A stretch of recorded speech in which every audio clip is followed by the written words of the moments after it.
gente, o que eu quero falar pra vocês hoje, né? Hoje a gente vai falar sobre resumos, tipos de resumos, tá? E qual o melhor tipo de resumo para cada situação, dependendo do que você está estudando, você deve usar uma estrutura de resumo e dependendo do assunto, dependendo do conceito, já vou explicar isso, né? Existem tipos de resumos mais apropriados. Eu adoro falar sobre isso, mas vamos lá. Nem queria deixar claro, porque pra mim, o suprassumo, né, aquilo que realmente faz você memorizar, tá? Aumentar a sua retenção de conteúdo é a elaboração dos seus resumos, tá? Já vou explicar, não fazer resumo pra tudo, não tem que fazer resumo pra tudo. Resumo não é o que você está pensando, resumo pra começo de conversa, tá? Quando eu falo resumo, quem já me acompanha aqui sabe, né, o que é resumo. Resumo não é texto menorzinho. O que a gente aprende no colégio, né? No colégio, na faculdade até mesmo, né? Resume o texto, resume o livro, né? Resume o quê, né? Escrever um texto menor que contenha, né, as principais partes, os principais assuntos daquele livro, enfim, daquele texto maior, tá? Então a gente aprende na faculdade, no colégio, que resumo é um texto menorzinho, tá? Mas não é esse tipo de resumo que eu estou falando. Você não vai fazer esse tipo de resumos para concurso público, não, que você vai perder o braço, gente, vai cair, não tem como, e não faz sentido, não faz sentido, tá? Você não precisa fazer que nem eu, né, que tentei reescrever a Constituição, não precisa, tem várias cópias da Constituição, é só você ir na livraria e comprar, tá? Não precisa reescrever a Constituição. Me ligaram, gente, isso que eu tirei. Voltei, tudo certo? Tá. Bom, então, resumo não é texto menorzinho, tá? Resumo é o gênero, né? E aqui eu vou falar de algumas espécies de resumo. Mas quando eu falo resumo, eu não estou falando de um texto pequeno, eu estou falando de esquematizações. Você esquematizar aquele conteúdo que você está estudando usando recursos visuais, cores, muitas cores, desenhos, né, enfim, o que se você souber fazer desenhos, enfim, né, mas assim, aspectos visuais, né, usando sempre, né, letras grandes, palavras-chave, muitas cores, e aí tem alguns formatos que eu vou falar sobre alguns principais aqui, tá? Então, quando eu estiver falando como falar a palavra resumo, é esquematização, e aí temos vários tipos, né? Tem os diagramas, né? Alguns chamam de árvores, né? Diagramas, usar aquelas chaves dicotômicas, né? Principalmente para classificações, né? Classificações da Constituição, rígida, semi-rígida, que essa Constituição, né, gente? Ela tem o quê? Cento e tantas emendas só porque ela é o quê? Super rígida. Imagina se ela não fosse super rígida. Eu sempre digo isso, né? Imagina se fosse uma Constituição flexível, né? Teria o quê? 555 emendas, né? Tem só cento e poucos, né? Então, por quê? Porque é super rígido, é super difícil emendar a nossa Constituição, tá? Então, classificações, por exemplo, né? É um ótimo exemplo para você usar, né? Um resumo em forma de chaves dicotômicas, né? Aquelas chaves, né? Colchetes, né? Diagramas. Chaves para memorizar classificações, tá? Isso é perfeito. Então, quando eu falo resumos, eu tô falando dessas chaves, né? Diagramas. Se não quiser usar chave para usar colchete, pode usar também, não tem problema, tá? Mapas mentais, principalmente, tá? E aí, por último, eu vou falar aqui dos mapas mentais, que são os meus preferidos, que era como eu mais estudava, tá? Mapas mentais. Aí temos fluxograma, organograma, flashcards também entra no meu conceito de gênero, resumo. Flashcards também entra nessa história. Tá? Então é só para introduzir o tema, tá, gente? Deixa eu colocar aqui o título da live, né? Eu vou botar aqui tipos de resumos. Tipos de resumos. As pessoas entram na live, né? E sai por quê? Porque não viu o título aqui. Fixar comentário, beleza, tá? Eu estou falando sobre tipos de resumos, tá? Então eu vou falar sobre essas principais espécies, assim, do meu ponto de vista, são as que mais vão te auxiliar em quê? Na memorização de longo prazo, na retenção, na fixação do conteúdo. É isso que vai te fazer ser aprovado, tá? E é fazer os seus próprios resumos. fazer, comprar resumo pronto, comprar mapa mental, bem, não adianta de nada, não adianta de nada, tá? Gasta dinheiro com outro tipo de material, mas mapa mental e resumo não, faça os seus próprios, que é quando você faz é que acontece o processamento da informação, que é onde acontece a fixação da informação, a sua capacidade de retenção, ela vai aumentando, e é isso que você precisa para ser aprovado, tá? No meu curso, né, já vou avisando para vocês, em março, início de março, primeira semana de março, atenção, tá? Já estou começando as gravações do meu curso completo, né? Vai ser um processo de coaching, mentoria, tudo junto, né?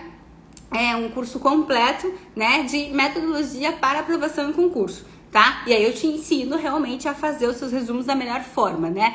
O meu tipo de resumo preferido é mapa mental, tá? Mapa mental é o tipo de resumo residual, tá? Mas não é por ser residual que é o que menos se aplica, é o que mais se aplica, tá? Mas não exclui que algumas características de alguns institutos, algumas coisas que você precisa estudar, é melhor outro tipo de resumo, tá? Lembrando, o resumo é esquematização, não é textinho pequeno, tá?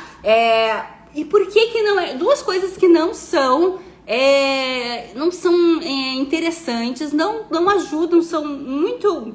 Como é que eu vou falar assim? Tem uma capacidade de aumento da sua memorização, da retenção do conteúdo muito baixa.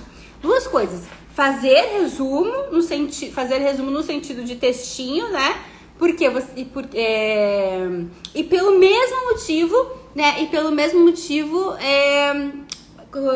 Passar limpo, tá? Tanto resumo em forma de texto, né? Resumo como a gente fazia no colégio, que não é sobre esse tipo de resumo que eu quero falar. Resumo como a gente fazia no colégio, textinho menorzinho. E passar limpo as suas anotações não são formas eficientes de memorização. Eu não recomendo. Assim como eu não recomendo também que fiquem embelezando muito essas suas esquematizações, tá? Mas eu quero deixar claro, assim, porque as duas coisas você vai desligar a sua atenção. Quando você tá passando a limpo as suas anotações, achando que isso vai te ajudar na fixação do conteúdo, não tá te ajudando, você tá se enganando. Porque quando você começa a passar a limpo, né, claro, com exceções, né, mas geralmente quando a gente tá copiando uma coisa, a gente desliga a nossa atenção, né? Mesma coisa, quando você copiava do quadro no colégio, né? Copiava do quadro pensando o quê? No recreio, na merenda, na educação física, conversando com a coleguinha do lado, pensando em várias coisas. Mas raras eram as vezes em que você realmente copiava alguma coisa do quadro, prestando atenção no que estava copiando. Porque o nosso cérebro, ele vai entrando no piloto automático. Um piloto automático, né? Copiar, escrever, né? Ler, escrever. Ele não vai estar ali retendo aquela informação. Então, você vai desligar, tá? Mesma coisa se você fizer, por exemplo, o pior de tudo, né? Fazer resumo no sentido de um texto menor digitando no computador. Pior ainda. Porque, sem falar que você tem várias possibilidades, né, de dar Ctrl+C, Ctrl+V. Ctrl+C, Ctrl+V não adianta, você não tá fazendo o processamento da informação, tá? E copiando do livro e reescrevendo, digitando, não. Você vai desligar, você vai copiar e não vai reter o conteúdo, tá? Então, o que é melhor? O que é melhor para aumentar a sua capacidade de memorização a longo prazo? Para aumentar a sua retenção do conteúdo, tá? Fazer resumos de formas esquemáticas, né? De esquematizações, né? E aí aqui a gente vai falar de alguns tipos, né? Chaves dicotômicas, diagramas, fluxogramas, organogramas, flashcards e o principal deles, que é o mapa mental, tá? Qual é a diferença deles para um resumo escrito em forma de texto, né? Ou passar limpo as suas anotações? A diferença é que na hora que você monta, que você organiza as ideias de uma forma estruturada no papel, você está processando a informação. Você recebeu a informação, né? lendo ali no seu livro, no seu PDF, ou assistindo a sua videoaula, ou lendo a lei, né? Então você recebeu aquela informação e agora, para que ela faça sentido na sua cabeça, para que você consiga armazenar aquela informação de uma forma que seja lógica para você, né? Por exemplo, tinha um coach, geralmente ele tá por aqui, mas hoje ele não tá. Que não era o coach que fazia isso? Ah, tá, era. Né? Por exemplo, o Felipe Lima, sempre quando era referente à vida privada, nos mapas mentais, ele desenhava uma privada. Né? É o Felipe Lima dos livros, né? Que escreve livros de memorização com William Douglas, né? Ele sempre desenhava uma privada, que significava vida privada. Eu tinha um coach que ele desenhava emojis. Um emoji sorrindo e um emoji triste. Tá? O emoji sorrindo para eles era a palavra governo. Então, toda vez que significava governo, estado, era um emoji sorrindo. E quando era o povo, era um emoji triste. Entende que isso tem que fazer lógica pra você, né? É por isso que você tem que fazer os seus mapas mentais, as suas esquematizações. Por quê? Porque você que ativa através dessa codificação de desenhos, de palavras-chave, você que cria a sua própria codificação, e é essa bizarrice mesmo, tá? Que faz realmente você fixar, reter o conteúdo, lembrar do seu mapa mental, daquele diagrama, daquela tabela comparativa, né? Quadro sinótico, tabela comparativa que você fez, né? Você vai se lembrar disso na hora da prova, tá? Você vai, tipo assim, ó, você vai se dar com uma... vai olhar uma questão, vai olhar para aquela questão e pensar aqui, cara, controle de constitucionalidade. Aí vai ter uma questão lá sobre a DPF, trocando o conceito, né? Conceito, o quórum, a legitimidade da DPF, trocando ali com o ADIM, né? Com o ADC. Não sei se mudou de nome, tá sempre mudando de nome. Não vem me criticar que eu sou antiga. Aí, então não vou chamar de ADECOM, né? Porque ADECOM nem na época que eu tava na faculdade era. Né? Aí porque você vai olhar para aquela questão e você vai fechar os olhos e você vai lembrar daquele quadro sinótico, daquela tabela comparativa sobre as ações de controle concentrado que você fez. Se você fizer a sua tabela comparativa, se você fizer ela bem visual, bem colorida, com as coisas de destaque em palavras-chave, né? Então é isso, né? Essa é a riqueza, tá? De fazer os seus próprios resumos no sentido de esquematizações, jamais no sentido de texto pequeno. Não faça isso. Então vamos lá. Entre todos esses resumos, né, essas esquematizações, algumas características que se aplicam a todos, tá, gente? De preferência, como eu falei pra vocês, tá? Sempre à mão, tá? Nada de usar o computador, não. Por quê? Tá? Porque quando você faz à mão, né? Cientificamente explicando de forma leiga, tá? Eu sou procuradora de Estado, gente, coach, né? Não sou nenhuma neurocientista nem nada. Mas, enfim. Quando você escreve à mão, você ativa mais áreas do seu cérebro do que quando você digitar, tá? Então, quanto mais áreas do cérebro você ativar, mais essa informação vai ser bem armazenada, mais essa informação vai ser bem fixada, tá? Por isso, por exemplo, né, algumas técnicas de aprendizagem acelerada, né, isso vem da PNL, da programação neurolinguística, né, que essas aprendizagens aceleradas, geralmente elas buscam envolver mais de um sentido. Nós temos 5 sentidos, né, olfato, tato, paladar, visão e audição. Né? Quanto mais, né, mais de um sentido você envolver no seu processo de aprendizagem, o que acontece? Né? Maior é a aprendizagem. Por quê? Porque mais áreas do cérebro estão sendo ativadas durante a aprendizagem. E isso aumenta o poder da retenção do conteúdo, né? O armazenamento da informação vai ser mais bem... vai ficar melhor. A sua memória de longo prazo vai ficar mais bem fixada, tá? Então, por isso, faça sempre à mão, não faça no computador, tá?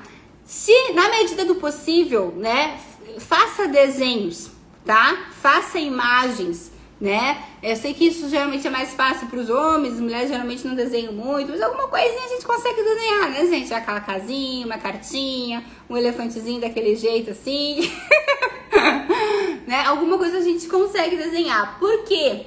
Por quê? Quando você está estudando, fazendo ali a sua esquematização, né, você está usando o quê? O lado esquerdo do cérebro, o lado racional do cérebro, né? A linguagem, ela ativa o lado esquerdo do cérebro. E a imagem, ela ativa o quê? O lado direito do cérebro, o hemisfério direito do cérebro. E aí, pelo mesmo motivo pelo qual eu falei antes, né, que quanto mais sentidos você envolver no seu processo de aprendizagem, a mesma coisa, se você conseguir, dentro do processo de aprendizagem, envolver o lado direito e o lado esquerdo do cérebro, mais áreas do seu cérebro estão ativadas durante o processo, né? Por isso que é bom brincar com imagens, né? Vários autores indicam isso, né? Felipe Lima, William Douglas, Alexandre Meirelles, Victor Ribeiro, né? Todos falam para você utilizar desenhos nas suas esquematizações. Por quê? Porque isso ativa o seu lado direito do cérebro, tá? Então é muito importante, né, que você... E olha, não precisa ser perfeito, tá, gente? Faz um desenho que, cara, você vai lembrar daquele desenho quando você estiver lá na prova e vier a questão sobre o assunto, tá? Vamos lá. Cores. Use e abuse de cores, tá? Eu já cansei de ver mapa mental com caneta azul, caneta Bic azul, só isso, né? Não, gente, isso não ativa o cérebro, isso não impacta a sua memória visual, tá? Use e abuse das cores, gente. Usa bastante cor, não economiza. Olha como eu fico um livro depois que eu li. Ó, todo colorido, sabe? Vários post-its aqui também, ó. Tudo. Por quê? Porque eu sou uma pessoa extremamente visual, ó. Não é só caneta, tá? Então, e para os seus resumos, para os seus mapas mentais, as suas esquematizações, maior ainda, tá? E lembre, uma coisa muito legal é de usar, deixar o vermelho para as exceções, tá? Tente fazer essa combinação para você se lembrar, tá? Deixe usar a caneta vermelha, a cor vermelha, sempre para as negações, negações, exceções, o salvo, né? Tudo isso, se você usar a caneta vermelha para isso, é uma boa ideia, né? O não, o salvo, as exceções, destacar, deixando a caneta vermelha para essas, né? Para essas exceções, tá? Agora, muita ou pouca informação no mapa mental, num resumo estruturado, né? Enfim, todas essas esquematizações, né? Das chaves, nos diagramas, né? Muita ou pouca informação. Gente, para de economizar. Mas eu entendo. Eu também era bem mão de vaca na época de estudar para concurso, né? Até que eu pegava... do meu trabalho, sabe aquela caixa da impressora que fica do lado da impressora com todos os papéis de rascunho que a impressora rasurou, né? Eu sempre usava aquilo, né? De todos os trabalhos, eu pegava os papéis de rascunho que saía das impressoras para fazer os meus estudos, né? Tanto quanto as minhas esquematizações, quanto os meus riscos, né? Que eu gostava muito de ir estudando, ir memorizando a lei e escrevendo, né? Mas, enfim, eu sempre usava esses papéis de rascunho. Mas, assim, não economiza, tá? Se tiver que usar um monte de folha de papel para fazer um resumo, uma esquematização sobre um assunto, use. Não amontoa, por favor, não amontoe um monte de informação numa folha de papel, para usar uma folha de papel só, tá? Não faça isso, porque quando você amontoa muita informação, não fica visual, não fica uma boa memória visual. A informação, a letra pequena, né? Porque se tem muita informação na página, a letra fica pequena, e aí isso não vai ativar a sua memória. Quando você estiver na prova, você vai lembrar: meu Deus, tava com a letra bem pequenininha assim, que eu escrevi no cantinho do papel. Não, tá? Letras grandes, abuse das cores, tá? E não bote muita informação. Se perguntar sobre o mesmo assunto, se tiver que usar mais de uma folha, fazer mais de um mapa mental, faça mapas mentais. Se tiver que fazer um mapa mental para cada inciso, faça, tá? Mas não amontoe as informações. Tem que ser algo bem visual, algo que você bata o olho e já lembre ali por que você esquematizou daquela forma, tá? Isso é muito importante. Outra coisa, tá? Não escreva, em todas as esquematizações que você for fazer, não escreva o texto completo. Não escreva um parágrafo completo, tá? Use as expressões chaves, tá? Use as expressões chaves. Não precisa a frase completa com pronome, artigo e tal. Não, cara. Quanto mais abreviado, melhor. Não é pra você reescrever o texto da lei, né? O texto do livro, tá? É pra você usar palavras-chave, porque essas palavras-chave, elas funcionam como gatilho de memória, tá? Gatilho de memória. Tá? Então, aprenda a usar palavras-chave, tá? E siglas, abreviaturas, tá? Tudo que for para tornar ali a informação mais compacta, né? E mais visível, né? Mais visível, tá? Isso se aplica para tudo. Mulheres, principalmente, tá? Sem perfeição, gente. Sem perfeição, pelo amor de Deus, tá? Eu conheço um monte de gente que fica perdendo um tempo pra fazer o resumo todo bonitinho. Sabe que esse resumo é a coisa mais linda que posta no Instagram? Nunca fiz um deles. Nunca. Não, meu resumo nunca seria um resumo de postar no Instagram, não, tá? Porque eu não perdi meu tempo, porque tinha mais coisa pra fazer, tipo, estudar mais, né? Então, assim, não perca tempo embelezando a sua esquematização, o seu mapa mental, tá? Siga a estrutura, não amontoe informações, não escreva textos completos, né? Não escreva um parágrafo completo, use abreviaturas, faça uns desenhos esquisitos. Quanto mais esquisito, mais você ativa a sua memória, né? Usa bastante cores, mas não precisa ficar embelezando. Ah, a letra ficou feia. Ah, errei a palavra, fiz um risco, não vou fazer de novo. Não, nada disso, tá? E não, pelo amor de Deus, não me faz mapa mental a lápis, tá? Que eu já vi gente fazer mapa mental a lápis. Se eu tô te dizendo que não é nem pra fazer tudo de caneta azul, é pra usar bastante cores, imagina se pode fazer a lápis. Ah, mas é pra não errar. Lá, por favor, tá? Se errar, arrisca. Se errar, arrisca. Esse é o problema. Eu vejo muita gente com mania de perfeição, perfeccionismo, né? E aí acaba sempre adiando e não faz mapas mentais. Melhor um mapa mental feito ali, rasurado, do que não fazer, tá, gente? Isso é muito importante. Outra coisa bem importante também é escrever só de um lado da folha, tá? Não escreve dos dois lados da folha, não, tá? Escreve só de um lado da folha, ainda que você tenha que anexar, grampear, se for sobre o mesmo assunto. Mas, aliás, além disso, né, para você depois poder usar na sua revisão rápida, né, se você escrever de um lado só da folha, você pode, né, colar na parede, né? Não sei se você tem essa mania, eu tinha essa mania, né, por exemplo, no vestibular, eu preguei resumo, colei resumo, né, de cima a baixo em todas as paredes do meu quarto, tá? Então, assim, então o fato de você não escrever do outro lado da folha, né, possibilita que você colhe essas esquematizações. Gente, tem alguém com medo aqui, porque tá trovejando. Ela tem medo de trovão. Você tem medo de trovão, Xirra?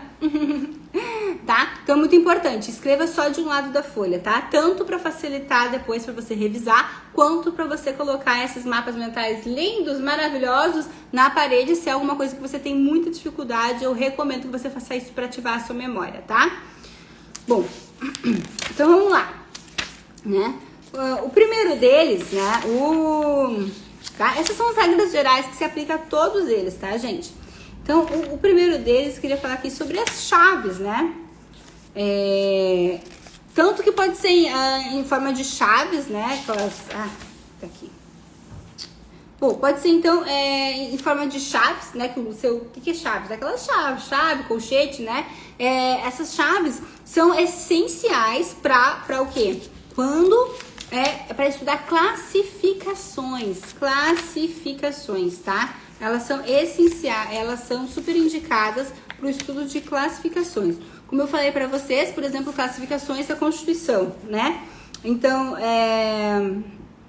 para diferentes classificações de um mesmo assunto, é excelente que você faça suas esquematizações em forma de chaves, colchetes, tá? Pode ser em forma de diagrama também. quando é mais de uma classificação e aí saem ali umas ramificações de cada um, né? Uns detalhes de cada um, assim. Eu que chamo de diagrama, eu não uso muito esse não, tá?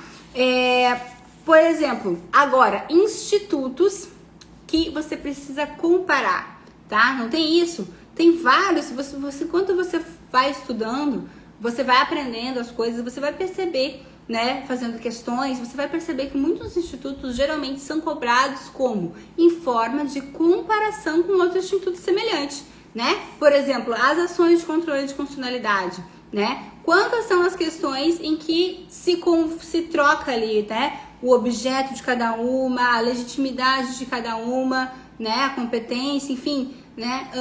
São institutos parecidos que geralmente se troca ali os seus requisitos e são cobrados em forma de comparação.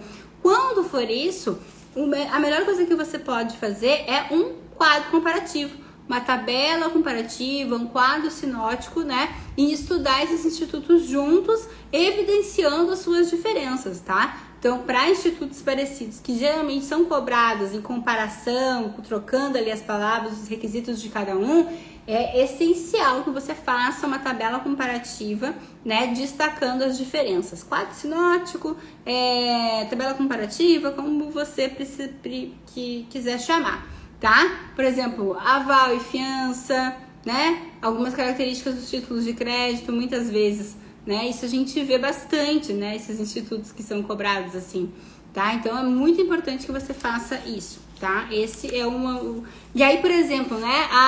Na área tributária, a gente vê, né? Ali, por exemplo, o Instituto Extraordinário de Guerra e Imposto Residual. Desculpa, o Imposto Extraordinário de Guerra e o Imposto Residual, né? Sempre é cobrada, né? Em comparação, quando que se aplica um, quando que se aplica o outro, né? Caso de lei complementar com medida provisória, né? Para a área do direito tributário, qual é a competência para cada um. Lá no direito tributário, nas imunidades, falei certo? Nas imunidades lá, né? O princípio da anterioridade, princípio da anualidade, princípio de sei lá o quê, não lembro mais, mas tem todas as exceções impostos de importação, exportação, IPI, IOF, CID de combustível e ICMS combustível, tá? Eu me lembro dessas musiquinhas assim, né, que tinha das exceções, do princípio da anterioridade, da anualidade, enfim, né? Isso é importante, isso só fazendo tabela e decorando, né, para você realmente visualizar isso, né, decorar essas exceções, né? Mas eu me lembro dessa. Mas enfim,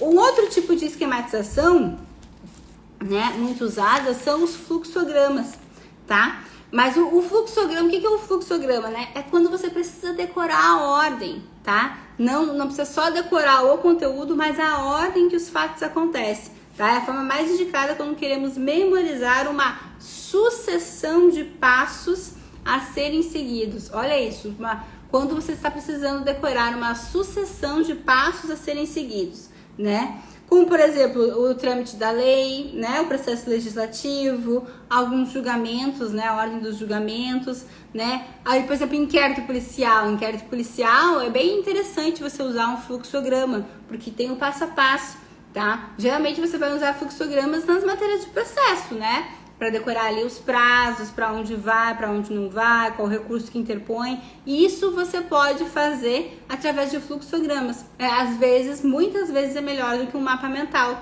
né? Qual é a diferença, né? O fluxograma é quando há uma ordem a ser decorada, né? Uma ordem a ser seguida, um passo a passo.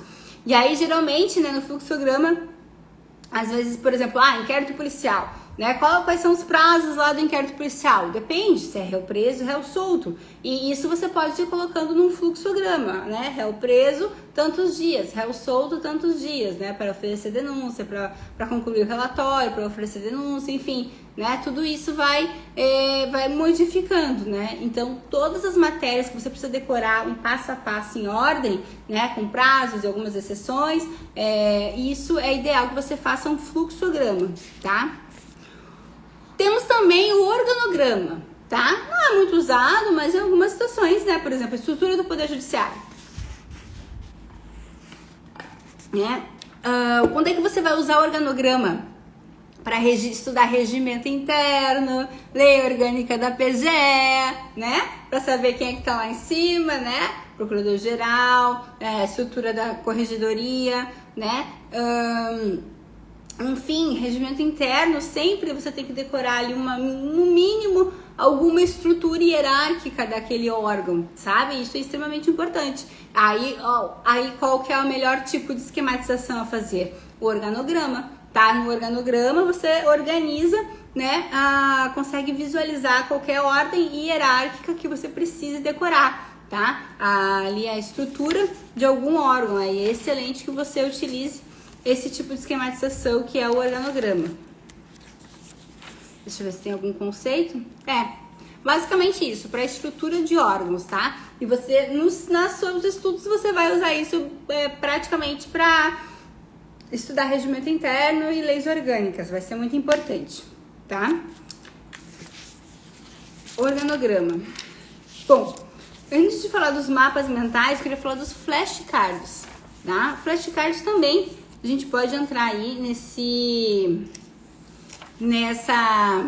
conceito genérico aí, desse gênero resumos, né, em sentido de esquematizações. Flashcard é bem legal, tá? Não duvide da capacidade de memória do flashcard, né? Eu usaria flashcard, por exemplo, abusaria de flashcards, por exemplo, para estudar para OAB, tá? Mas para concurso também dá. Mas o flashcard, ele tem uma limitação, claro, tá? É sempre quando for assim, perguntas e respostas curtas. Geralmente conceitos, tá? Para conceitos é muito interessante você utilizar flashcards, tá? E quando eu fazer no meu curso, eu já combinei com um amigo meu, um cara assim que tipo, tem uma memória assim espetacular, o cara lê, não sei, mais de 30 livros por ano. Ele realmente, ele já foi hacker, né? Já trabalhou no Vale do Silício, então ele é um cara muito inteligente, tá? E aí ele vai participar aí com um bônus pro meu curso, que ele vai te ensinar um método revolucionário de fazer esses flashcards, né? De uma forma sistemática e organizada, né? Que acho que se chama Sistema Leitner, mas ele tem uma forma bem didática, né, e diferente de aplicar esse sistema Leitner, né? O Leitner System, que é uma forma de você utilizar flashcards aplicado a uma forma de repetição sistemática, né? Isso vai estar como bônus, isso vale ouro, vai estar como bônus no meu curso, tá? Então não esqueçam, né? E o flashcard é simplesmente o quê? Você, né, anotar a pergunta de um lado da folha, fazer quadradinhos pequenos, tá? Anotar a pergunta de um lado da folha, do pedacinho de papel, né? Anotar a pergunta de um lado e a resposta do outro. Mas a grande sacada tá em sempre tentar responder antes de olhar a resposta, tá? E não dá pra usar pra tudo, é óbvio, mas dá pra usar o quê? Uma resposta curta, tá? Eu gosto de usar flashcards principalmente para conceitos, para decorar conceitos, é bem interessante, tá? Bom, e por último, então, vemos os mapas mentais, tá? Mas então, revisando, né, todos esses tipos de esquematizações que eu falei pra vocês, né? Então, assim, flashcards, né? Quando o objeto for perguntas e respostas curtas e simples, tá? Dê preferência para flashcards para conceitos, tá? Fluxogramas. Use fluxogramas quando há o quê? Uma sucessão de passos a serem seguidos numa certa ordem, tá? De preferência para as matérias processuais. Organogramas. Utilize organogramas quando? Para decorar uma estrutura hierárquica de um órgão, tá? Competências de órgãos, né? De órgãos públicos, né? Estruturas hierárquicas, tá? Você vai usar isso principalmente para estudar regimentos internos e leis orgânicas. Quadros sinóticos, né, ou tabelas comparativas para mostrar as diferenças e semelhanças entre diferentes institutos, tá? Nunca esqueça disso. E árvores ou chaves dicotômicas quando? Para mostrar as diferentes classificações. Sempre quando precisar decorar, e a gente vê nos nossos estudos, né, várias coisas que a gente precisa decorar, certas classificações que de fato são cobradas, não duvidem disso, né? Uma vez eu estava tinha uma coach que estava estudando constitucional, aquela parte inicial da Constituição, lá, concepções da Constituição, classificações da Constituição.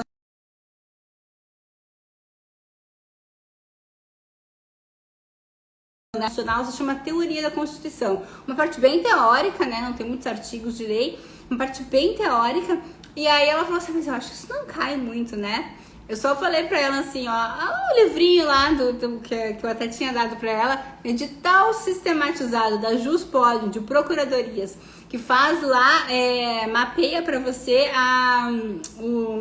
você o índice de cobrança de cada tópico, né, em provas de procuradorias estaduais, geralmente, né? Teoria da Constituição é o assunto, não sei se é o primeiro ou o segundo, mas ou é o primeiro ou é o segundo assunto mais cobrado em direito constitucional para procuradorias. Olha isso, né? A gente tem que ter esse conhecimento, né? Porque às vezes a gente acha, isso aqui não vai cair não, né? Faz provas completas para você realmente ir percebendo se cai ou não, né? Mas no início a gente não sabe mesmo, né? Mas eu recomendo muito esses livros da Juspod, né? Edital sistematizado, né? Tem para quase a maioria das carreiras jurídicas, tem.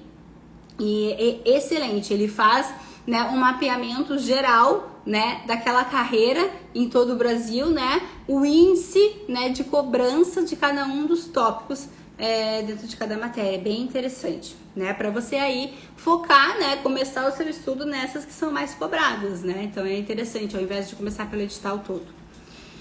Bom, e por último, né? Mas não menos importante, são os mapas mentais, tá? Os mapas mentais acabam sendo uma categoria residual, né? Mas não é por ser uma categoria residual que vai ser a menos utilizada. Pelo contrário, vai ser a mais utilizada.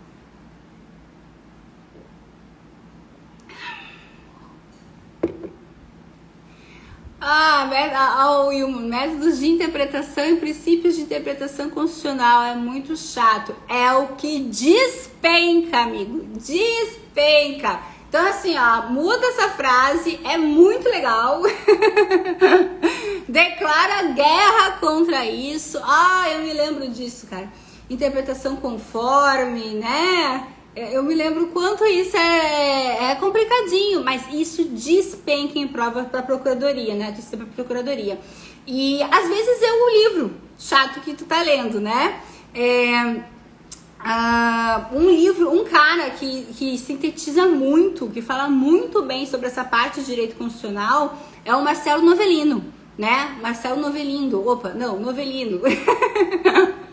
Ele tem um livro que eu me lembro que eu estudei pelo livro dele na época. Ele tem um livro maior e um livro pequenininho que é só dessa parte, Teoria da Constituição, que fala só sobre isso, né? Mas ele tem um livro completo dele de constitucional, eu estudei por ele e tinha aulas com ele também. Isso é uma coisa que tu tem, é complicado, concordo contigo, é cheio de detalhezinho, mas cai muito, né? Então isso numa prova de CESP, de certo e errado, Jesus Cristo, né? Então assim, toda vez que você identificar que tem dificuldade numa matéria, que a matéria é chata, é enjoadinha, né? Faz uma esquematização, faz um mapa mental. E essas, por exemplo, tipos de interpretação conforme, interpretação não sei o que, não me lembro do nome, faz uns 7 anos que eu passei, né, gente? Pelo amor de Deus, né? Quantas vezes usei isso na minha vida como procuradora? Não vou dizer que não usei, tá? De vez em quando. Mas faz isso, por exemplo, pode fazer em uma tabela comparativa ou um mapa mental, né? Com esses conceitos, tá? Pra te ter isso bem visual, bem memorizado, para o detalhezinho ali de cada um desses tipos de interpretação, tá? Chato, mas cai, realmente. Tá? E por último, eu queria falar rapidinho, né, sobre mapas mentais. Então, o mapa mental acaba sendo um tipo de esquematização residual. Método total fica problemático. Concepção lassalista, né, Lassalle, né? Concepção socialista da Constituição. Concepção jurídica, Hans Kelsen. Gente, chata, decorei tudo isso.